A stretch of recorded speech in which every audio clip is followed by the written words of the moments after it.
নমস্কাৰ এটা বিশেষ অনুষ্ঠানলৈ মই মহানন্দ চেতিয়া আপোনালোকক স্বাগতম জনাইছোঁ আৰু বৰ্তমান মই আহি উপস্থিত হৈছোঁ হি অসমৰ এজন সুদক্ষ ৰাজনীতিবিদ আৰু লগতে অসমৰ এটা অতি চিনাকি মুখ ৰাইজৰ এজন অতি প্ৰিয় নেতা বিশেষকৈ বৰ্তমান বিৰোধী ৰাজনীতিৰ ক্ষেত্ৰত এক সবল ভূমিকা গ্ৰহণ কৰি আছে গতিকে তেখেতক মই চিনাকি কৰাব বিচাৰিছোঁ তেখেত হ'ল ৰিপুন বৰাদেৱ ডাঙৰীয়া নমস্কাৰ আৰু তেখেতক মোৰ অনুষ্ঠানলৈ স্বাগতম জনাইছোঁ যিহেতু আপুনি কংগ্ৰেছ কমিটি নিৰ্বাচন ব্যৱস্থাপনা সমিতিৰ শেহতীয়াকৈ আপুনি অধ্যক্ষ হিচাপে নিযুক্তি লাভ কৰিছে যেহেতু আপোনাৰ হাই কমাণ্ডে দিছে গতিকে প্ৰথমে আপোনাক অভিনন্দন জনালোঁ ধন্যবাদ বৰাদেৱ আৰু লগতে APCCৰ নৱনিৰ্বাচিত সভাপতি যেহেতু গৌৰৱ গগৈ হৈছে গতিকে সেই ক্ষেত্ৰত আপুনি সুখী নে নাই নিশ্চয় সুখী কাৰণ আমাৰ কংগ্ৰেছ দলৰ এইটো নিয়ম আছে যে আমি আমাৰ কোনো ৱৰ্কাৰ কোনো লিডাৰৰ পাৰ্চনেল লাইকিং ডিছলাইকিং কংগ্ৰেছ পাৰ্টিত নাথাকে যদিও থাকে আমি সেইটো কথা কেতিয়াও আমি ক'ব নোৱাৰোঁ আমাৰ হাইকমাণ্ড ভিত্তিক দল হাইকমাণ্ডে যাক দিব আমি তাক মানিব লাগিব আৰু মানি আহিছোঁ এইটো হৈছে আমাৰ কংগ্ৰেছৰ ডিচিপ্লিন এইটো এটা কথা সেই পিনৰ পৰাটো আমি একচেপ্ট কৰিছোঁ আৰু সুখী আৰু দ্বিতীয়তে এইটো কথাও ঠিক যে আজি বহুদিনৰ পৰা গৌৰৱ গগৈৰ নামটো ওলাই আছিল আৰু কংগ্ৰেছত আমি যি চাম লিডাৰ আছিলোঁ আমাৰটো চামৰ লিডাৰখিনি আমি অলৰেডি নেতৃত্ব দিলোঁ এতিয়া নতুন জেনেৰেশ্যনে নেতৃত্ব দিব লাগে আৰু ৰাইজেও সেইটো নতুন জেনেৰেশ্যন নতুন প্ৰজন্ম বিচাৰিছে আৰু সেই পিনৰ পৰা গৌৰৱ গগৈক দিয়াৰ কাৰণে তেওঁ যিহেতু আমাৰ দলৰ এজন নৱপ্ৰজন্মৰ প্ৰতিনিধি আৰু সম্ভাৱনাপূৰ্ণ প্ৰতিনিধি গতিকে তেওঁক দিয়াৰ কাৰণে আমিতো সুখীয়েই আৰু অসমৰ ৰাইজো আৰু কংগ্ৰেছ কৰ্মীসকলো সুখী হৈছে নিশ্চয়কৈ আৰু শেহতীয়াকৈ এটা প্ৰসংগ উত্থাপন হৈছে ববিতা শৰ্মাই কংগ্ৰেছ ত্যাগ কৰিছে যিহেতু আপুনি অৱগত এটা কিছুমান গুৰুত্বপূৰ্ণ বিষয় উত্থাপন কৰি বা কংগ্ৰেছৰ ভিতৰ চৰাত কিছুমান গুৰুত্বপূৰ্ণ বিষয় সন্দৰ্ভত তেখেতে বিস্ফোৰক মন্তব্য কৰি কিন্তু কংগ্ৰেছৰ পৰা অব্যাহতি লৈছে কি ক'ব এইটো ববিতা শৰ্মাৰ লগত মই যোৱাকালিও কথা পাতিছিলোঁ আৰু তেওঁ যিটো বাইট দিছে সেই বাইটটো মই চাইছোঁ তাত ন' ডাউট তেওঁ অৱশ্যে কৈছে স্পষ্টকৈ কৈছে তেওঁ কংগ্ৰেছ দলৰ পৰা ৰিজাইন দিয়া নাই তেওঁ অকল তেওঁৰ কেইবাটাও বিষয়বাব আছিলে আমাৰ দলৰ সেই আটাইকেইটা বিষয়বাবৰ পৰা তেওঁ পদত্যাগ কৰিছে কিন্তু দলৰ প্ৰাথমিক সদস্যৰ পৰা নাই দিয়া ন' ডাউট তেওঁ কিছু অসন্তুষ্টিৰ কথা কৈছে তেওঁৰ যিটো বাইটত তেওঁ বিভিন্ন ধৰণৰ অসন্তুষ্টিৰ কথা কৈছে আমি গৌৰৱ গগৈ ইয়ালৈ অহাৰ পিছত আমি আলোচনা কৰি দৰকাৰ হ'লে তেওঁৰ লগত আলোচনা কৰা হ'ব আৰু তেওঁৰ কি অসন্তুষ্টি আছে সেইখিনি আমিও নাজানো তেওঁ কোৱা নাইকিয়া গতিকে সেইখিনি যেতিয়া বিতংভাৱে 1-to-1 আলোচনা হ'ব তেতিয়া মই ভাবোঁ আলোচনা হ'লে সেইখিনি নিশ্চয় সমাধান হ'ব বুলি মই ভাবিছোঁ হয় আৰু শেহতীয়াকৈ যিহেতু ৰাজ্যৰ মুখ্যমন্ত্ৰী ডক্টৰ হিমন্ত বিশ্ব শৰ্মাই গৌৰৱ গগৈ প্ৰসংগ এটা পাকিস্তান ভ্ৰমণৰ এটা প্ৰসংগ উত্থাপন কৰি আছে যিটো বৰ্তমান সময়ত এক তুমুল চৰ্চাৰ কেন্দ্ৰবিন্দু হৈ পৰিছে যিহেতু প্ৰত্যেক সভা সমিতিয়েই হওক বা এই ক্ষেত্ৰত কিন্তু কি আপোনাৰ দৃষ্টিভংগী কেনেকুৱা নাই এই ক্ষেত্ৰত আপুনি চাওক আজি কেইদিনমানৰ আগতে মই এখন সংবাদমেল কৰি অতি বিস্তৃতভাৱে মই পইণ্ট 1-to-1 কৰি মই উত্তৰবিলাক দিছোঁ হিমন্ত বিশ্ব শৰ্মা আৰু এই পাকিস্তানী প্ৰসংগটো আপুনি নিজে চাওক কেতিয়া আহিলে এইটো যিহেতু হিমন্ত বিশ্ব শৰ্মাই অভিযোগটো হৈছে 2015 চনত তেওঁ 2015 চনত গোপনে পাকিস্তানলৈ যোৱা বুলি আৰু পাকিস্তানী চোৰাংচোৱা ISIৰ লগত তেওঁৰ মানে নেক্সাছ আছে বুলি তেওঁ অভিযোগটো আনিছে এতিয়া প্ৰশ্নটো হ'ল আপুনি সময়টো চাওক 2015 চনৰ ঘটনা 10 বছৰৰ পিছত তেওঁ এই কথাটো আহিছে প্ৰথম কথা আৰু দ্বিতীয় কথাটো হৈছে এনেকুৱা এটা সময়ত আহিছে হিমন্ত বিশ্ব শৰ্মাই জানে যে গৌৰৱ গগৈ বিশেষকৈ যোৰহাট লোকসভা নিৰ্বাচনত গৌৰৱ গগৈয়ে হিমন্ত বিশ্বক পৰাজিত কৰি লোকসভাৰ মানে সদস্য হোৱাৰ পিছৰে পৰা হিমন্ত বিশ্বৰ সংশয় বাঢ়ি গৈছে গৌৰৱ গগৈ যিটো গ্ৰহণযোগ্যতা বৃদ্ধি পাইছে গতিকে হিমন্ত বিশ্বই গৌৰৱ গগৈক তেওঁৰ ভৱিষ্যতৰ কাৰণে ৰাজনৈতিক প্ৰতিদ্বন্দ্বী বুলি ভাবি লৈছে আৰু শেহতীয়াকৈ তেওঁ এইটো গম পাইছিলে এতিয়াতো বাস্তৱ হৈ গ'ল কালি পৰহি তেওঁক সভাপতি দিলে কিন্তু হিমন্ত বিশ্ব শৰ্মাই গম পাইছিল হয়তো তেওঁকেই পৰৱৰ্তী সভাপতি দিব গতিকে এই গোটেই কথাখিনি মিলাই হিমন্ত বিশ্ব শৰ্মাই ভাবিছিল যে এওঁক কেনেকৈ বন্ধ কৰিব পৰা যায়, কেনেকৈ প্ৰতিৰোধ কৰিব পাৰি, আৰু তাৰ কাৰণে হিমন্ত বিশ্ব শৰ্মাই এই পাকিস্তানী লিংকটো তেওঁ এটা বাছি লৈছিল আৰু বাছি লৈ সেই অভিযোগবিলাক আনিছিল। কিন্তু গোটেই যদি আপুনি beginning to ending Himanta Biswa শৰ্মাৰ গোটেই বাইটবিলাক, তেওঁৰ প্ৰেছ ষ্টেটমেণ্টবিলাক যদি আপুনি চায়, তেতিয়া আপুনি স্পষ্ট হ'ব যে তেওঁ এইটো এটা সম্পূৰ্ণৰূপে এটা ষড়যন্ত্ৰমূলক কথা। তেওঁৰ হাতত একো ডকুমেণ্ট নাই, একো তথ্য নাইকিয়া, তেওঁ গাৰ জোৰেৰে এই অভিযোগটো আনিছিল। আৰু তেওঁৰ হাতত যে একো তথ্য নাই, আমি ইতিমধ্যে আমাৰ প্ৰেছ কনফাৰেন্সত অতি স্পষ্টভাৱে আমি সেই গোটেই কথাখিনি কৈছোঁ। হয়, আৰু নিশ্চয়কৈ শেহতীয়াকৈ আৰু এটা প্ৰসংগ উত্থাপন হৈছে অসমত, যিহেতু আপুনি যদি চাই উজনি অসমৰ ফালে বনিয়াৰ উৎপাত বুলি ক'ব লাগিব। যিহেতু BN সিং পেট্ৰল পাম্প, দুলীয়াজানৰ এটা শেহতীয়া ঘটনা ঘটিছিলে। BN সিং পেট্ৰল পাম্পৰ ঘটনাৰ লগত শংকৰজ্যোতি বৰুৱাক এৰেষ্ট কৰা হৈছিলে পুলিচৰ দ্বাৰা। যিটো প্ৰসংগটোৰ বিষয়ত কি ক'ব, যিহেতু খিলঞ্জীয়াসকল বা আমাৰ যিসকল খিলঞ্জীয়া মানুহ আছে অসমত, খিলঞ্জীয়া লোকসকলে বিশেষকৈ এই ক্ষেত্ৰত সৰব ভূমিকা পালন কৰি থকা দেখা পোৱা গৈছে উজনিৰ ফালে, কি ক'ব সেইটোতো চৰকাৰ যাৰ আছে, চৰকাৰ বিজেপিৰ চৰকাৰ, আৰু এইটো বিজেপিৰ দায়িত্ব। প্ৰথম কথা হিমন্ত বিশ্বৰ দায়িত্ব, কাৰণ তেওঁলোকৰ শ্লোগানেই আছিলে জাতি মাতি ভেটি। তেওঁলোকেওতো খিলঞ্জীয়াক ৰক্ষা কৰিম বুলি কৈহে তেওঁলোকে শাসনত আহিছিলে। গোটেই খিলঞ্জীয়াৰ প্ৰেমত একেবাৰে বিজেপি গদগদ, হিমন্ত বিশ্ব শৰ্মা গদগদ, আৰু তেওঁলোকৰ শ্লোগানেই আছিলে জাতি মাতি ভেটি আমি ৰক্ষা কৰিম। গতিকে তেওঁলোকে সেই শ্লোগান দি ৰাইজে সেইকাৰণে তেওঁলোকক ক্ষমতা দিছিলে। আৰু এতিয়া তেওঁলোকে নিজেই ব্যৰ্থ হৈছে।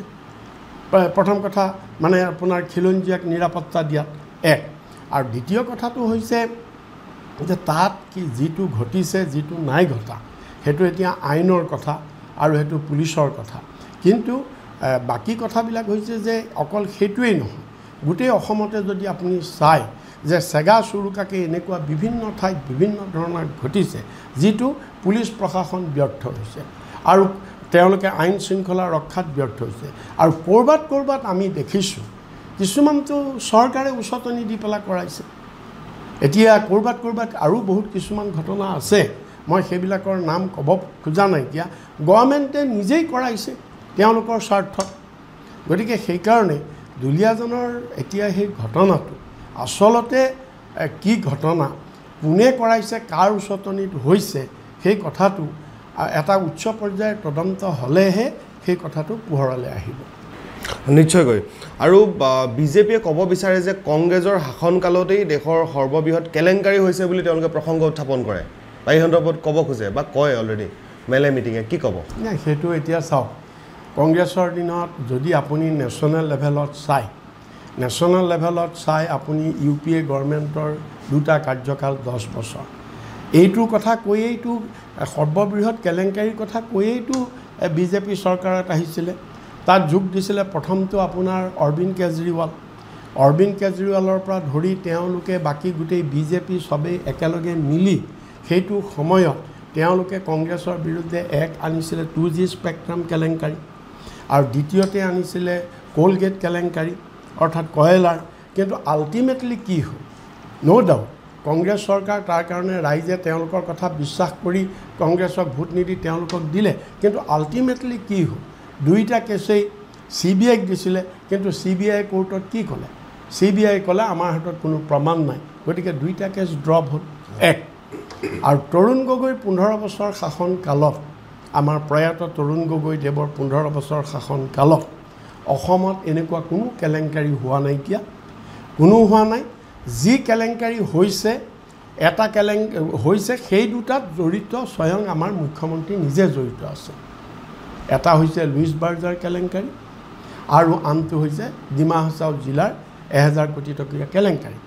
আৰু সাৰদা কেলেংকাৰীটো ডাইৰেক্টলি ষ্টেট গভৰ্ণমেণ্টৰ লগত জড়িত নহয়, এইটো বেংগলৰ এটা চিট ফাণ্ড অৰ্গেনাইজেশ্যন, এইটোতো তেওঁ জড়িত আছে। ইয়াত গভৰ্ণমেণ্ট হিচাপে আমাৰ কৰিবলগীয়া একো নাই। হিমন্ত বিশ্ব শৰ্মা তাত আছে আৰু তেওঁক CBI সেই তাত মাতিছিলোঁ, পিছত তেওঁ বিজেপিত জইন কৰাৰ কাৰণে সেইটো হেৰি হৈ গ'ল, এতিয়া ড্ৰপ হৈ গৈছে। এতিয়া গতিকে আপুনি যদি চায় একো কেলেংকাৰী নাই আমাৰ কংগ্ৰেছৰ দিনত। এতিয়া বৰঞ্চ আজি বিজেপি এই 5 বছৰীয়া শাসনত বিশেষকৈ হিমন্ত বিশ্ব আজিতো কেলেংকাৰী ভৰি পৰিছে আপুনি জানে ডিমা হাছাওৰ যিটো তেওঁলোকৰ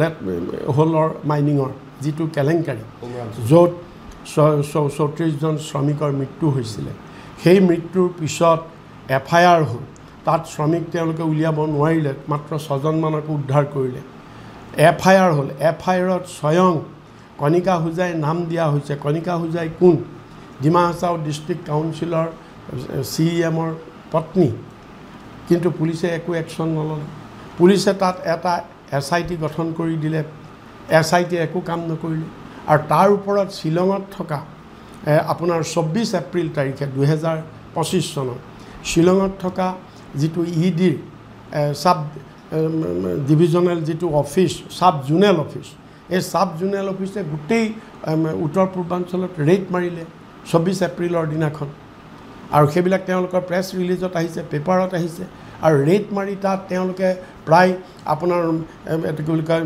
তিনিচুকীয়াত ৰেড কৰিছে ডিব্ৰুগড়ত ৰেড কৰিছে বঙাইগাঁৱত কৰিছে আপোনাৰ শিলচৰত কৰিছে আৰু শ্বিলঙৰ বিভিন্ন ঠাইত কৰিছে আৰু কৰি পেলাই তেওঁলোকে বিভিন্ন ধৰণৰ কয়লাৰ কেলেংকাৰী নথি পত্ৰ 1,58,00,000 টকা আন একাউণ্টত মানি পাইছে আৰু বিভিন্ন ধৰণৰ কয়লা চালানৰ চোৰাং কয়লা চালানৰ বিভিন্ন ধৰণৰ নথি পাইছে গতিকে এইটো কিমান ডাঙৰ কেলেংকাৰী ঠিক সেইদৰে বাকী সিন্ডিকেট কেলেংকাৰী বাকী অন্যান্য ধৰণৰ কেলেংকাৰী তেওঁৰ পত্নী যিমান পাহাৰখন আপোনাৰ দুৰ্নীতি মাটি বাৰী সম্পত্তি হোটেল ৰিসোৰ্ট চাহ বাগান এইবিলাক ক'ৰ পৰা আহিছে কেলেংকাৰী নহ'লে এইবিলাক কিনিব পাৰে নেকি গতিকে কেলেংকাৰী যদি হৈছে বিজেপিৰ দিনত হৈছে কংগ্ৰেছৰ দিনত কোনো কেলেংকাৰী হোৱা নাই নিশ্চয়কৈ আৰু মই আৰু এটা প্ৰশ্ন আছে আপোনালৈ যেহেতু আপুনি কৈছে যে বিজেপি চৰকাৰৰ দিনত বহুতখিনি কেলেংকাৰী হৈছে নিশ্চয়কৈ আৰু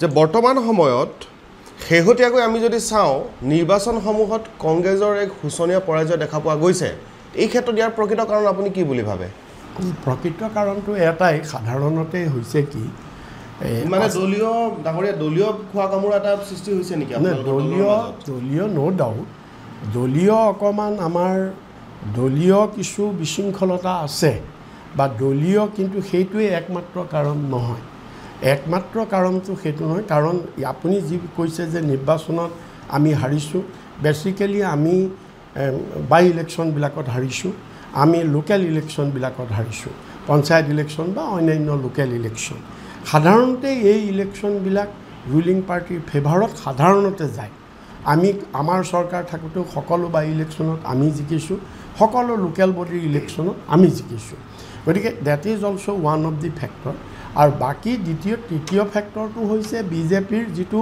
মানি পাৱাৰ তেওঁলোকে যি ধৰণে টকা আৰু বেনিফিচিয়াৰী পাৱাৰ আৰু মানি পাৱাৰ তেওঁলোকে টকা যি ধৰণে মানুহক টকা দি গোটেই ডেমক্ৰেচিটো নষ্ট কৰি পেলালে এতিয়া টকা দি ভোট কিনিছে তেওঁলোকে আৰু এই যে বেনিফিচিয়াৰী সৃষ্টি কৰি লোন লৈ লোন এতিয়াতো লোন প্ৰায় আমাৰ 2 লাখ কোটি হ'বগৈ এতিয়া 1.5 লাখ কোটিৰ পৰা গৈ 2 লাখ কোটি টকা আমাৰ লোন হ'বগৈ এই লোন লৈ কেৱল বেনিফিচিয়াৰী সৃষ্টি কৰি ভোট কিনি ৰাখিবৰ কাৰণে তেওঁলোকে যিটো ব্যৱস্থা কৰিছে সেইটোৱে গোটেই ডেমক্ৰেচিটো নষ্ট কৰিছে আৰু এইবিলাক কাৰণত কংগ্ৰেছৰ পৰাজয় হৈছে কিন্তু এইটো কথা ঠিক যে ইয়াৰো এটা সেচুৰেশ্যন পিৰিয়ড থাকে এটা আল্টিমেট এটা পইণ্ট থাকে তাৰ পৰা ওপৰত যাব নোৱাৰে এতিয়া বিজেপিৰ সেইটো আৰম্ভ হৈছে তেওঁলোকে গ'ল আল্টিমেট পইণ্টলৈকে গ'ল 10 বছৰ হৈ গ'ল এতিয়া তললৈ আহিব এতিয়া ৰাইজে আৰু বুজি পাইছে গতিকে এতিয়া সেইকাৰণে 26ত ৰাইজে বিজেপিক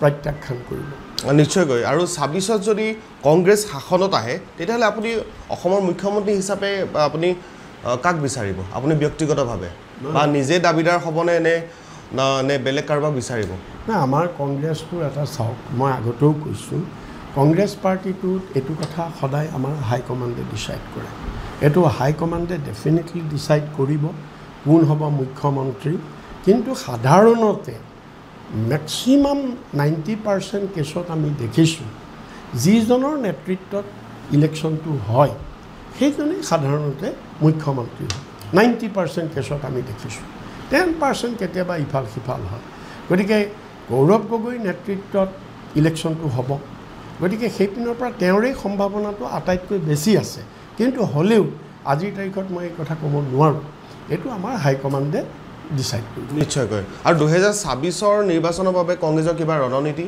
আপোনাৰ মতে ৰণনীতিটো আমি কৰিছোঁ আমাৰ সেইখিনি হৈ গৈছে কিন্তু আপুনিও জানে যেনেকৈ যুদ্ধৰ কিছু চিক্ৰেচি আছে প্ৰত্যেক হেৰিয়াৰ ঠিক সেইদৰে আমাৰো এইখন এখন যুদ্ধ গতিকে আমাৰ যেনেকৈ ভাৰত পাকিস্তান যুদ্ধই আপুনি কওক আমাৰ ভাৰতৰ গোটেই গোপন কথা কোনেও নাজানে আমাৰ ক'ত অস্ত্ৰ আছে ক'ত কি আছে ক'ত বাৰুদ আছে ক'ত কি আছে গোপন ঠিক সেইদৰে পাকিস্তানৰো গোপন ঠিক তেনেকুৱা কথা আমাৰো এখন যুদ্ধ এই যুদ্ধত আমাৰ যিটো ৰণনীতি হ'ব আমি সেইটো গোপনে ৰাখোঁ আমি কেতিয়াও আপোনালোকৰ সংবাদ মাধ্যমৰ আগত সদৰি কৰি আমি আমাৰ শত্ৰুপক্ষক আমাৰ ৰণনীতি জানিবলৈ নিদিওঁ কিন্তু এটা কথাই মই চমুকৈ ক'ব পাৰোঁ যে আমি ৰণনীতি প্ৰস্তুত কৰিছোঁ আৰু কিছু বাকী আছে কিন্তু আমাৰ গোটেই party as a whole top to bottom আমি সকলো এতিয়া নিৰ্বাচনৰ কাৰণে প্ৰস্তুত হৈছোঁ আৰু গৌৰৱ গগৈ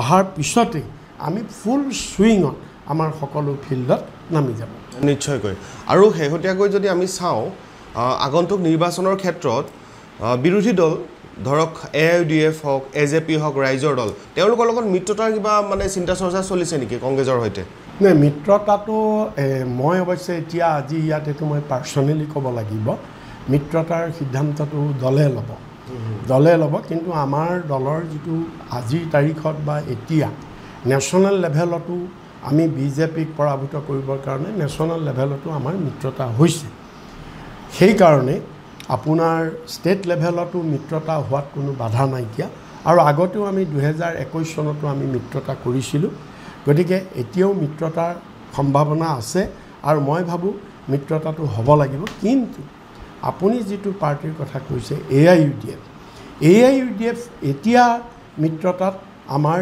আমাৰ মিত্ৰতাত আমাৰ অংশীদাৰ হ'ব নোৱাৰে হয় আপুনি প্ৰশ্ন কৰিব পাৰে 21ত মহাজোঁট কৰোঁতে AIUDF কংগ্ৰেছৰ অংশীদাৰ আছিলে মিত্ৰতাৰ মই কৰিছিলোঁ তেতিয়া AIUDFৰ যিটো স্থিতি আছে সেইটো স্থিতি আজি নাই তেতিয়া AIUDF সম্পূৰ্ণৰূপে এটা বিজেপি বিৰোধী স্থিতি লৈ আছিলে আৰু আমিও বিজেপি বিৰোধী গতিকে আমি সেইকাৰণে লাইক মাইণ্ডেড হৈ আমি একত্ৰিত হৈছিলোঁ কিন্তু 21ৰ নিৰ্বাচনত আমি সফল নোহোৱাৰ পিছত AIUDFে ট্ৰেক সলনি কৰিলে ক্ষমতা লোভত তেওঁলোকে ট্ৰেক সলনি কৰি হিমন্ত বিশ্বক তেওঁলোকে সমৰ্থন কৰিছে বিজেপিক সমৰ্থন কৰিছে অফিচিয়েলি নহয় আনঅফিচিয়েলি আৰু তেওঁলোকৰ গোটেই চাল চলন এক্টিভিটি বিজেপিৰ বি টিম নিচিনাকৈ পৰিচালিত হৈছে গতিকে সেইকাৰণে AIUDFক এতিয়া যদি অনাগত দিনত আমাৰ মিত্ৰতা হয় AIUDFক বাদ দি বাকী দলৰ লগত মিত্ৰতা হ'লে হ'ব পাৰে নিশ্চয়কৈ আপুনি কৈছে যে AIUDF বিজেপিৰ বি টিম হয় জানো নিশ্চয়কৈ আৰু 2026ত যদি কংগ্ৰেছৰ শাসন বা কংগ্ৰেছৰ চৰকাৰ গঠন হয় এতিয়া যদি হিমন্ত বিশ্ব শৰ্মা ৰাজ্যৰ মুখ্যমন্ত্ৰী ডক্টৰ হিমন্ত বিশ্ব শৰ্মা যদি আকৌ কংগ্ৰেছলৈ আহিব বিচাৰে আপোনালোকে আদৰি ল'বনে সেইটো মই সেইটো এটা আপোনাৰ হাইপথেটিকেল কুৱেশ্যন কিন্তু যিটো দেখা গৈছে আদৰি লোৱাৰ প্ৰশ্ন কেতিয়াও আহিব নোৱাৰে এইকাৰণে নোৱাৰে হিমন্ত বিশ্বই বিগত সময়ছোৱাত আমাৰ গান্ধী পৰিবাৰক ৰাহুল গান্ধীক সোনিয়া গান্ধীক ইন্দিৰা গান্ধীক ৰাজীৱ গান্ধীক এই বৰেণ্য ব্যক্তিসকল যিসকল মৃত্যু হ'ল দেশৰ কাৰণে তেওঁলোককো তেওঁ যি ধৰণে অতি বিজেপি দেখুৱাবলৈ গৈ বিজেপিৰ বুকুত সোমাবলৈ গৈ তেওঁ যি ধৰণে তেওঁলোকক অপমানিত কৰিছে যি ধৰণে তেওঁ অপমানসূচক তেওঁলোকৰ বিৰুদ্ধে মন্তব্য কৰিছে গতিকে সেই পৰিপ্ৰেক্ষিতত হিমন্ত বিশ্ব শৰ্মা তেওঁ কংগ্ৰেছত আহিব খুজিলেও মই ভাবোঁ আমাৰ কংগ্ৰেছ হাইকমাণ্ডে এইটো কেতিয়াও গ্ৰহণ নকৰিব হয় নিশ্চয়কৈ আৰু এটা কুৱেশ্যনত যাওঁ যিহেতু আমি লক্ষ্য কৰিছোঁ প্ৰত্যক্ষ কৰিছিলোঁ যে আপুনি কিছুদিনৰ পূৰ্বে আপুনি কংগ্ৰেছৰ পৰা তৃণমূল কংগ্ৰেছ অৰ্থাৎ TMCলৈ আপুনি গৈছিলে আৰু TMCৰ পৰা আকৌ কিন্তু আপুনি কংগ্ৰেছলৈ আহিলে ইয়াৰ যদি অকণমান কাৰণটো যদি কয় ইয়াৰ কাৰণটো মই সেইটো সময়তো কৈছিলোঁ বহুতবাৰ বিস্তৃতভাৱে কৈছোঁ যে প্ৰথম কথাটো হ'ল মই তৃণমূললৈ গৈছোঁ এইকাৰণেই যেতিয়া মই কংগ্ৰেছত আছিলোঁ আৰু মই 5টা বছৰ কংগ্ৰেছত থাকোঁতে মই লক্ষ্য কৰিছিলোঁ যে আমাৰ দলে বহুত ভিতৰত সোমাই বিজেপিৰ ধৰক এজেণ্টৰ নিচিনাকৈ কিছুমান মানুহে কাম কৰিছিলে ভিতৰত থাকি মানে ছদ্মবেশী কংগ্ৰেছী হৈ আছিল নাম্বাৰ 1 নাম্বাৰ 2 যেতিয়া ৰাজ্যসভা ইলেকশ্যন হ'ল ৰাজ্যসভা ইলেকশ্যনতো আমাৰ কংগ্ৰেছৰ কিছুৱে বিজেপিক জিকাত সহায় কৰিলে এইটো নাম্বাৰ 2 আৰু নাম্বাৰ 3 যেতিয়া ৰাষ্ট্ৰপতি নিৰ্বাচন হ'ল ৰাষ্ট্ৰপতি নিৰ্বাচনতো আমাৰ কিছু MLA যদিও আমি আমাৰ সংখ্যাত আমি হাৰিম নদওঁ কিন্তু আমাৰ কংগ্ৰেছৰ প্ৰাৰ্থীগৰাকীক ভোট নিদিলে বিজেপিৰ প্ৰাৰ্থীক ভোট দিলে আমাৰ কেইবাগৰাকীও MLA গতিকে তাৰপিছত মই দেখিলোঁ মই তাৰপিছত সভাপতিৰ পদ যেতিয়া মই এৰিলোঁ সভাপতিৰ পদ এৰাৰ পিছতো মই দেখিছোঁ যে যি ধৰণে বিজেপিৰ লগত আমি যুঁজিব লাগে সেই ধৰণে আমাৰ দলটোৱে বিজেপিত যুঁজা নাই দলটোৱে মানে কেইজনমান নেতাই আৰু তেতিয়া মই তাতেই মই অতি অসন্তুষ্ট হৈ মই দেখিলোঁ যে বিজেপিৰ লগত যদি এনেকুৱাকৈ কম্প্ৰমাইজ কৰি থাকে তেতিয়াহ'লে আমি বিজেপিৰ বিৰুদ্ধে আমি যুঁজখন আগবঢ়াই নিব নোৱাৰিম মই ভাবিলোঁ যে মই কংগ্ৰেছত থাকি মই নোৱাৰিম আৰু সেইটো দেখি মই অতিষ্ঠ হৈ মই তৃণমূললৈ গৈছিলোঁ মনত ৰাখিব মই কিন্তু তেতিয়া ইচ্ছা কৰা হ'লে মই যাব লাগিছিল বিজেপিত ক্ষমতা থকা পাৰ্টিটোত মই যাব লাগিছিলে কিন্তু মই নাই যোৱা মই তৃণমূলত গৈছোঁ এইকাৰণে মই তৃণমূলত গৈছিলোঁ আমাৰ পাৰ্শ্বৱৰ্তী ৰাজ্য পশ্চিমবংগ মই তাত দেখিছিলোঁ যে সেইখন ৰাজ্যত বিজেপিৰ বিৰুদ্ধে ইমান শক্তিশালীভাৱে তেওঁলোকে যুঁজিছে মই সেইটো বিচাৰিছিলোঁ আমাৰ অসমতো কংগ্ৰেছে তেনেকুৱা এটা ভূমিকা লোৱাটো মই বিচাৰিছিলোঁ যে বিজেপিৰ লগত আনকম্প্ৰমাইজিংভাৱে আমি যুঁজিব লাগে সেইটো মই বিচাৰিছিলোঁ সেইটো নাপালোঁ মই ইয়াত নোপোৱাৰ কাৰণে মই সেইটো পাম বুলি ভাবি মই তৃণমূললৈ গৈছিলোঁ কিন্তু তৃণমূলত গৈ যেতিয়া মই 1.5 বছৰ মই দেখিলোঁ যে পিকচাৰখন সলনি অৰ্থাৎ অসমৰ মানুহে তৃণমূলটোক বিজেপিৰ লগত যুঁজ কৰিবৰ কাৰণে গ্ৰহণ নকৰে অসমত মানুহে অসমত যদি মানে গ্ৰহণযোগ্যতা আছে কংগ্ৰেছৰ আছে আৰু মোক তাৰপিছত কংগ্ৰেছৰ উচ্চ পৰ্যায়ৰ কেইবাগৰাকীও নেতাই মোক ক'লে যে আপুনি আকৌ ঘূৰি আহক দললৈ কাৰণ তৃণমূলত থাকিলে আপোনাৰ শক্তি আপোনাৰ সময় এইবিলাক অপচয় হোৱাৰ বাহিৰে আপুনি অসমত একো কৰিব নোৱাৰে গতিকে আপুনি এজন বিজেপি বিৰোধী সৈনিক আপুনি আকৌ কংগ্ৰেছলৈ ঘূৰি আহক বিজেপি বিৰোধী যুঁজখন আমি আকৌ শক্তিশালী কৰোঁ গতিকে মই সেইকাৰণেই মই আকৌ কংগ্ৰেছলৈ ঘূৰি আহিলোঁ নিশ্চয়কৈ আৰু এটা প্ৰশ্ন আছে যিহেতু কিছু বছৰ পূৰ্বে ৰূপজ্যোতি কৰ্মী কংগ্ৰেছত আছিল আৰু এজন খুব মৰিয়নিৰ বিধায়ক এজন খুব সবল কংগ্ৰেছৰ এক সবল ভূমিকাত আছিলে তেখেত কিন্তু বৰ্তমান বিজেপিত গৈ আকৌ এতিয়া কংগ্ৰেছৰ বিৰুদ্ধে বিভিন্ন ধৰণৰ কথা কয় কংগ্ৰেছৰ এগেইনষ্টত কথা কয় কি ক'ব এই সন্দৰ্ভত সেইটো আপোনাৰ সেইটোত ক'বলগীয়া একো নাই কিয় একো নাইকিয়া কাৰণ তেওঁলোকে নিজৰ যিটো আদৰ্শ এই আদৰ্শটো এৰি তেওঁলোকে যিহেতু গৈছে বিজেপি যে যি তেওঁৰ মাক কংগ্ৰেছত আছিলে তেওঁৰ মাকে তেওঁ কংগ্ৰেছৰ পৰাই MLA হৈছিলে গতিকে কংগ্ৰেছে তেওঁক প্ৰতিষ্ঠা কৰিছিলে গতিকে তাৰপিছত তেওঁ অকল ক্ষমতাৰ কাৰণে আৰু শেষৰ বাৰত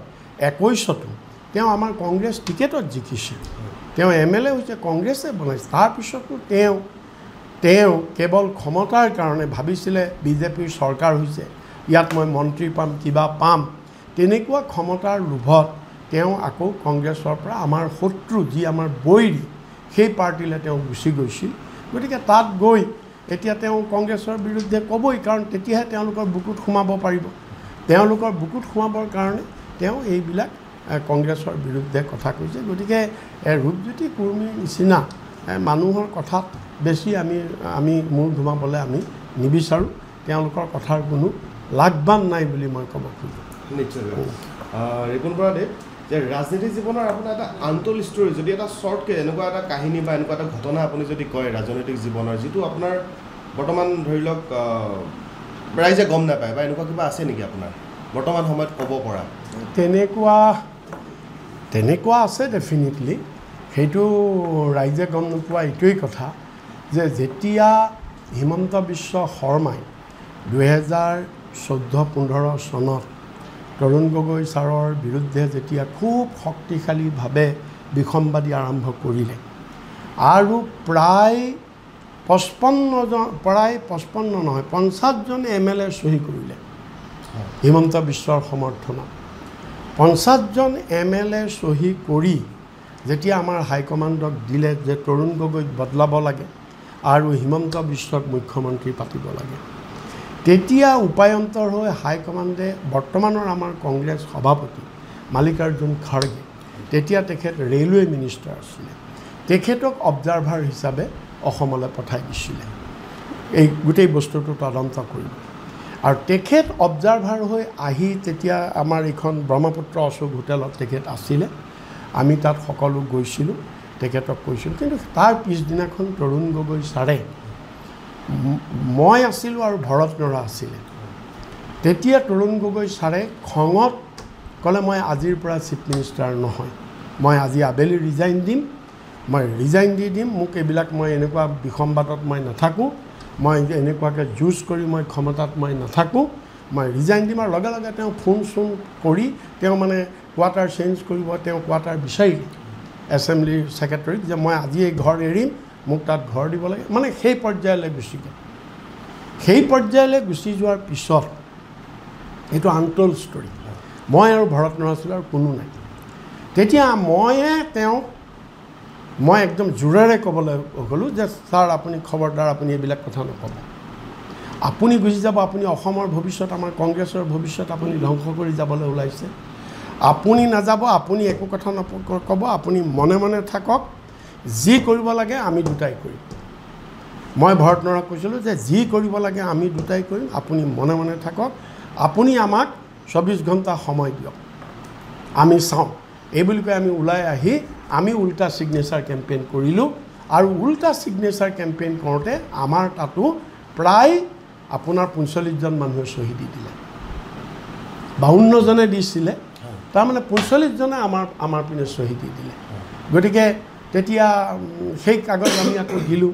গতিকে এটা মই কথা কৈছোঁ, তাৰপিছত যিয়েই নহওক আমাৰ সেইটো সময়ত আৰু হাইকমাণ্ডে পিছত সেইটো চিন্তা নকৰিলে।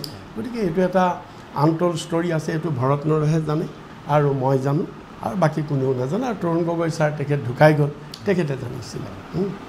ছাৰ নিশ্চয়কৈ জীৱনকালত তিতা বা মিঠা যদি আৰু এটা কিবা অভিজ্ঞতা আছে আপোনাৰ ৰাজনৈতিক জীৱনৰ ক্ষেত্ৰত, যিহেতু আপুনি ৰাজনৈতিক জীৱনৰ লগতে ৰাইজে আপোনাক ভালকৈ চিনি পায়, অসমৰ ৰাইজে, বা আপুনি জড়িত সৰুৰে পৰা, কিবা যদি অভিজ্ঞতা এটা আছে তিতা বা মিঠা আপুনি ৰাইজৰ আগত শ্বেয়াৰ কৰিব পৰা? মিঠা অভিজ্ঞতাও আছে, তিতাও আছে।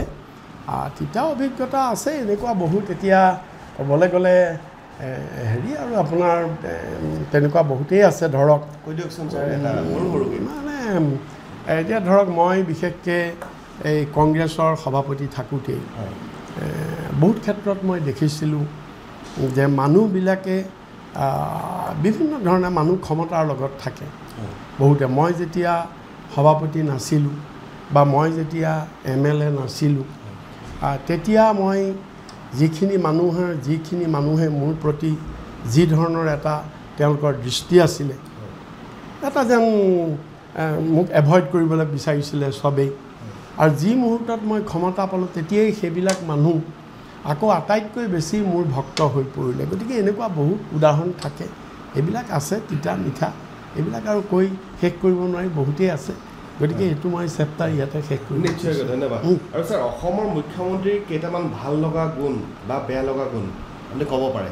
হিমন্ত বিশ্ব শৰ্মাৰ কথা মই বৰ্তমান সময়ত কৈছোঁ, যে তেওঁৰ কিবা ভাল লগা গুণ আছেনে আপোনাৰ মতে? নহয়, তেওঁৰ ভাল লগা গুণ মই অন্য একো নাইকিয়া, তেওঁ সেইটো এটাটো নিৰপেক্ষ ক'ব লাগিব। তেওঁৰ ভাল লগা গুণ এটা আছে, সেইটো হৈছে কি তেওঁ টীম ৰাখিছে, কোনোবা কনচালটেঞ্চি, তেওঁ মানুহক ৰিপ্লাই দিয়ে। কোনোবাই যদি এটা হোৱাটছআপ কৰে, কোনোবাই যদি এটা মেছেজ কৰে, তেওঁ সেইটো ৰেছপণ্ড কৰে, তেওঁ হোৱাটছআপ দিয়ে। সেইটো মই দেখিছোঁ বহুত ক্ষেত্ৰত, মই শুনিছোঁ বেলেগৰ পৰা, আৰু বহুত ক্ষেত্ৰত দেখিছোঁ। আৰু মোৰ ক্ষেত্ৰতো মই প্ৰমাণ পাইছিলোঁ। ক'ভিডৰ সময়ত মোৰ যেতিয়া ডাঙৰ দাদা তেজপুৰত থাকে, তেখেত ৰিটায়াৰ্ড মানুহ, তেতিয়া প্ৰায় তেওঁৰ বয়স 78 মান হৈছিলে। ক'ভিড হ'ল মোৰ ডাঙৰ দাদাৰ, আৰু ক'ভিড হোৱাৰ পিছত তেওঁক তেজপুৰ মেডিকেল কলেজত আনি ভৰ্তি কৰিলে। সেইটো সময়ত মানে হস্পিটেলত বাৰাণ্ডাতে পৰি আছে, না বেড আছে না ডাক্তৰে চাইছে তেওঁক, মানুহটো মৰো অৱস্থা হৈছে। তেতিয়া মই হিমন্ত বিশ্ব শৰ্মাক ফোন কৰিছিলোঁ, মই ফোনত নাপালোঁ। নোপোৱাৰ পিছত মই তেওঁক মেছেজ দিলোঁ যে মোৰ দাদা এনেকুৱা এটা অৱস্থা হৈছে, তুমি কিবা এটা ব্যৱস্থা কৰা। তেতিয়া তেওঁ লগে লগে তৎপৰতাৰ ব্যৱস্থা লৈছিলে। অৱশ্যে তেতিয়া তেওঁ মুখ্যমন্ত্ৰী নাছিলে, তেতিয়া তেওঁ সোণোৱাল চৰকাৰৰ দিনত হেল্থ মিনিষ্টাৰ আছিলে। হ'লেও মই এইটো স্বীকাৰ কৰিব লাগিব। তেতিয়া তেওঁ লগে লগে তাত অথৰিটিক কৈ মোৰ দাদাক এডমিট কৰাই চিকিৎসা কৰাৰ ব্যৱস্থা কৰিছিলে, আৰু ভাগ্য ভাল মোৰ দাদা যেনিবা বাচিলে আৰু আজিও জীৱিত হৈ আছে। সেইটো তেনেকুৱা ধৰণৰ পিছত মই বহুত মানুহৰ মুখত শুনিছোঁ যে তেনেকুৱাকৈ মেছেজ দিলে বা হোৱাটছআপ কৰিলে তেওঁ সেইটো ৰেছপণ্ড কৰে। মই সেইটোৱে তেওঁৰ ভাল গুণ দেখিছোঁ। বাকীবিলাকতো মই আৰু বাকীখিনি ক'ব খোজা নাই আৰু। নিশ্চয় আমি আমাৰ অনুষ্ঠানৰ শেষৰ ফালে আমি আগবাঢ়িছোঁ। ছাৰ, বৰ্তমান আমাৰ অনুষ্ঠানৰ শেষৰ ফালে আমি ৰেপিড ফায়াৰৰ কেইটামান কুৱেশ্যনছ আনিছোঁ আপোনাৰ ওচৰলৈ। জাষ্ট আপুনি এটা শব্দতে উত্তৰ দিব, হয় নহয়, বা এটা শব্দতে আপুনি উত্তৰ দিব। আমি কৈছোঁ যে ৰাজনীতি, আমাৰ শীতাংশাৰ কেইবাটাও আছে, ৰাজনীতি আছে, খাদ্য সম্ভাৰ আছে, ব্যক্তিগত আছে আৰু সানমিহলি, এনেকৈ কৰি আমি 4টামান পাৰ্ট ৰাখিছোঁ। আমি প্ৰথমতে কৈছোঁ ৰাজনীতি। 2024 বিধানসভা নিৰ্বাচনত কংগ্ৰেছ দলে ভাল ফলাফল দেখুৱাব বুলি ভাবেনে আপুনি? দেখুৱাব পাৰিব বুলি? নিশ্চয় পাৰিব। ধন্যবাদ। আৰু গৌৰৱ গগৈ আপোনাৰ মতে এজন সুদক্ষ ৰাজনীতিবিদ হয়নে বৰ্তমান সময়ত? তেওঁ নিশ্চয় হয়, আৰু সুদক্ষ অনাগত দিনত হ'ব। নিশ্চয়কৈ। অসমত ছাৰ আপোনাৰ প্ৰিয় ৰাজনীতিবিদ কোন? মানে লাগিলে জীৱিতই হওক বা মৃতই হওক। এনেইতো কেইবাজনো আছে, যেতিয়া এইটো ক'লেতো অকণমান অসুবিধা হ'ব, কিন্তু মই বিশেষকৈ নাম উল্লেখ কৰিম মই প্ৰয়াত হিতেশ্বৰ শইকীয়াৰ নাম। নিশ্চয়কৈ। ছাৰ, দল বাগৰি থকা ৰাজনীতিবিদসকলক আপুনি কি বুলি আখ্যা দিব? তেওঁলোকক মানে দল বাগৰা বুলি ক'লে যদি বহল অৰ্থত চাই তাৰ অৰ্থটো বেলেগ, আৰু সীমিত অৰ্থত চাই সেইটো বেলেগ। গতিকে মই সকলোকে মই সুবিধাবাদী বুলিও মই নকওঁ। সকলোৱেই সুবিধাবাদী নহয়, কিছুমানে বাস্তৱ পৰিস্থিতিৰ কাৰণেও হয়তো কৰে। গতিকে সেই বিষয়ত মই তেনেকৈয়ে ক'ম এই কথাটো। নিশ্চয়কৈ। ছাৰ, অসমৰ ৰাজনীতিত আটাইতকৈ ধনী ব্যক্তিসকল কোন কোন বুলি ভাবে? আপুনি যদি আপোনাক মই 3জনৰ বা 4জনৰ নাম ল'বলৈ আপোনাক যদি কওঁ বৰ্তমান সময়ত, ধনী ব্যক্তিৰ তালিকাত আপুনি কাক ৰাখিব? ৰাজনীতিবিদ 1 নম্বৰতেতো আমাৰ মুখ্যমন্ত্ৰী ডক্টৰ হিমন্ত বিশ্ব শৰ্মা হ'ব, 2 নম্বৰতে পীযুষ হাজৰিকা হ'ব, 3 নম্বৰতে জয়ন্ত মল্ল, বুজৰ বৰুৱা হ'ব, আৰু 4 নম্বৰত কোন হয় এতিয়া আপুনি আছে বহুত, মই এতিয়া কিন্তু 3জনৰতো মই আপোনাক ক'ব পাৰিব। ঠিক আছে, ধন্যবাদ ছাৰ। আৰু আমি কৈছোঁ পৰৱৰ্তী খাদ্য সম্ভাৰ, আপোনাৰ অলপমান ব্যক্তিগত জীৱনত সোমাইছোঁ আৰু আমি যে আপোনাৰ প্ৰিয় খাদ্য ছাৰ? মোৰ প্ৰিয় খাদ্য মানে মইতো ভেজিটেৰিয়ান, মই টোটেলি ভেজিটেৰিয়ান। মাছ মাংস কণী মই একোৱেই নাখাওঁ। গতিকে প্ৰিয় খাদ্য হিচাপে চাবলৈ গ'লে মোৰ তেনেকুৱা স্পেচিফিক নাইকিয়া। আমাৰ গাঁৱলীয়া যিবিলাক খাদ্য, আমাৰ এথনিক যিবিলাক খাদ্য, মই সেইবিলাকেই মোৰ সাধাৰণতে প্ৰিয়। নিশ্চয়কৈ। আৰু আপোনাৰ কিবা বেয়া পোৱা খাদ্য আছে নেকি, যে আপুনি যিটো খাবলৈ বেয়া পায়? এনেকুৱা খাদ্য আছে? বেয়া পোৱা খাদ্য কিছু আছে আপোনাৰ। মানে বেয়া পোৱা খাদ্যৰ ভিতৰত মই একচুৱেলি জ্বলা দিয়া, মছলা দিয়া এই খাদ্যবিলাক মই নাখাওঁ, খাই মই খুব বেয়া পাওঁ। আৰু ছাৰ, ঘৰত কেতিয়াবা আপোনাক এনে খাদ্য যোগান ধৰেনে যিটো আপুনি বাধ্য হৈ খাবলগীয়া হ'ল কিন্তু আপোনাৰ একেবাৰে পচন্দৰ নহ'ল? কিবা হৈছে? কেতিয়াবা হৈ যায়, কেতিয়াবাতো হৈ যায়, সেইটো একো নাই, আমি এডজাষ্ট কৰি ল'ব লগা হয়। নিশ্চয়। ছাৰ, পৰৱৰ্তী কিতাপটো হৈছে মনোৰঞ্জন। কেতিয়াবা আপুনি চিনেমা চাইছিলনে? এতিয়াতো মই নাই চোৱা। মই ডেকা কালততো চাইছিলোঁ, ষ্টুডেণ্ট লাইফতো চাইছিলোঁ, ডেকা কালতো চাইছিলোঁ, আৰু বিশেষকৈ খুব সক্ৰিয় ৰাজনীতিত অহাৰ পিছত তেনেকৈ আৰু চিনেমা চাবলৈ তেনেকৈ সময় নাপাওঁ। কেতিয়াবা চালোঁ চেগা চুৰুকাকৈ, অকণমান 10 মিনিট 5 মিনিট চাই বাদ দিব লগা হয়। ছাৰ, তেতিয়া কাৰ চিনেমা চাইছিল? অসমীয়া নে হিন্দী চাইছিল? নাই, তেতিয়া মই হিন্দীও চাইছিলোঁ, অসমীয়া। প্ৰিয় অভিনেতা কোন আছিল হিন্দীত? হিন্দীত প্ৰিয় অভিনেতাটো কেইবাজনো আছিলে। মনোজ কুমাৰ আছিলে, অমিতাভ বচ্চন, সঞ্জীৱ কুমাৰ এনেকৈ কিবা প্ৰিয় বহুতেই আছিল। প্ৰিয় চিনেমাখন কোনখন আছিল সেইটো সময়ত আপুনি যিহেতু শৈশৱতে চাইছিলে বা স্কুলীয়া জীৱনত চাইছিলে আৰু হয় হয় হয় কোনখন আছিলে প্ৰিয় চিনেমা? তেতিয়াতো বহুতেই চাইছিলোঁ, পাহৰিছোঁ। আপোনাৰ এইখন আন্ধি বুলি এখন চিনেমা আছিলে, সেইখন খুব ভাল লাগিছিলে আমাৰ চাই। আৰু ছাৰ আজৰি সময়ত কেতিয়াবা আপুনি গান শুনেনে? গান শুনো বাৰু। কাৰ গান শুনি ভাল পায় বুলি বা কাৰ গান শুনিবলৈ ইচ্ছা কৰে? আমাৰ বিশেষকৈ মই অসমীয়াৰ ভিতৰত আমাৰ ডক্টৰ ভূপেন হাজৰিকা আৰু জ্যোতিপ্ৰসাদ আগৰৱালা, খগেন মহন্তৰো ভাল পাওঁ। এইকেইজনৰ গীত মই শুনি ভাল পাওঁ। আৰু আজিকালি নৱপ্ৰজন্মৰতো বহুত ওলাইছে আৰু সেইখিনি মই ক'ব খোজা নাইকিয়া।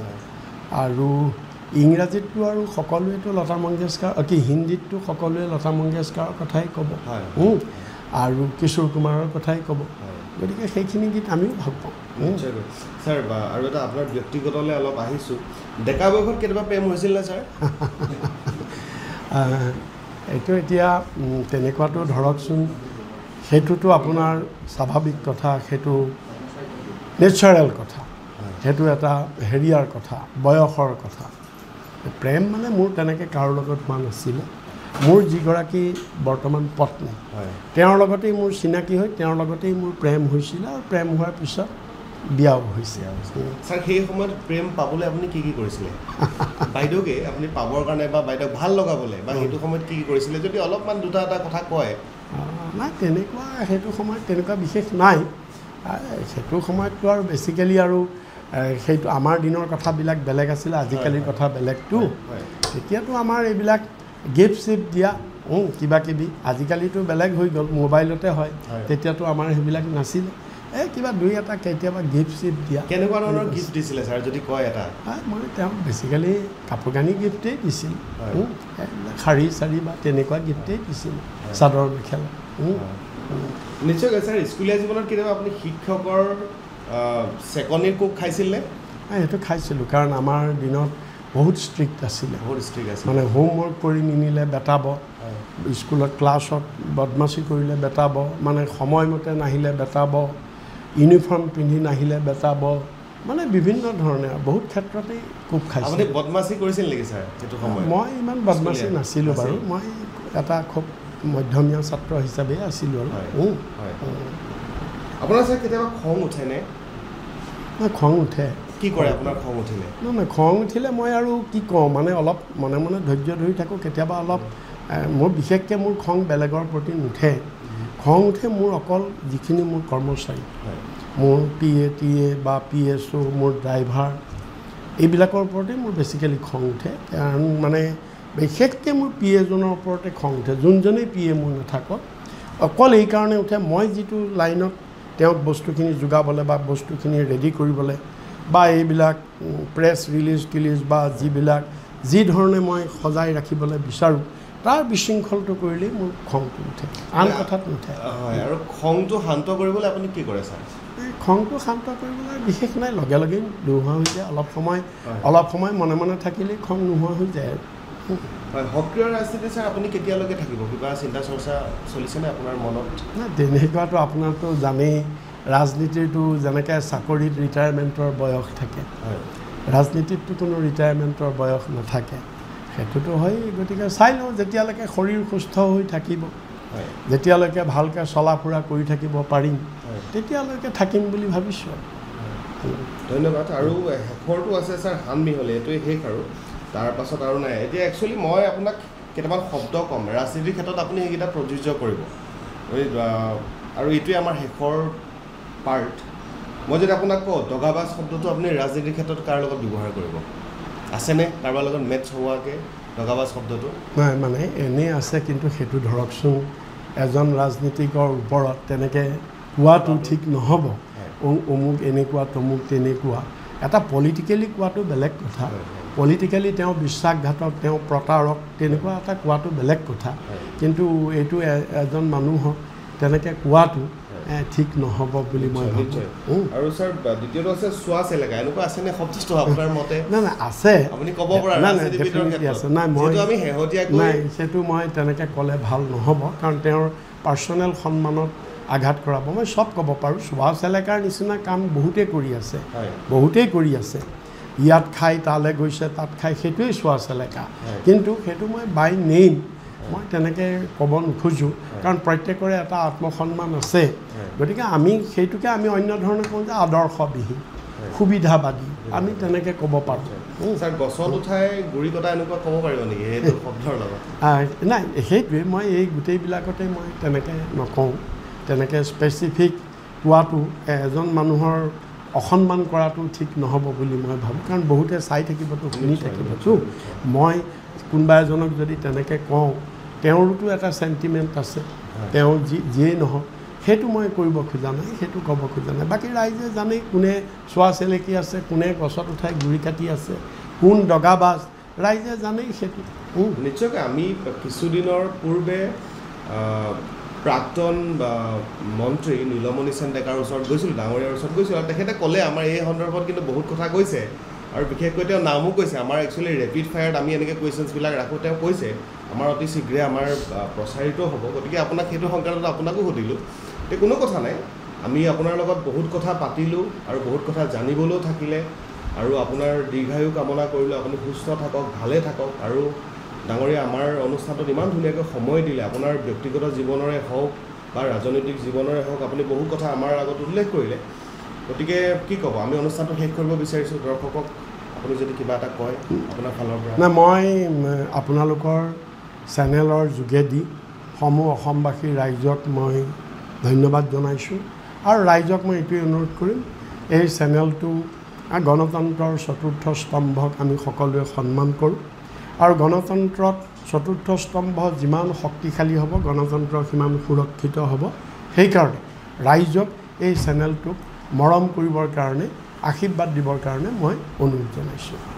ধন্যবাদ ছাৰলৈ, বহুত বহুত ধন্যবাদ থাকিলে, আৰু আমাৰ ইমান ধুনীয়াকৈ সময়খিনি দিয়াৰ বাবে ধন্যবাদ থাকিলে পুনৰবাৰ ছাৰলৈ।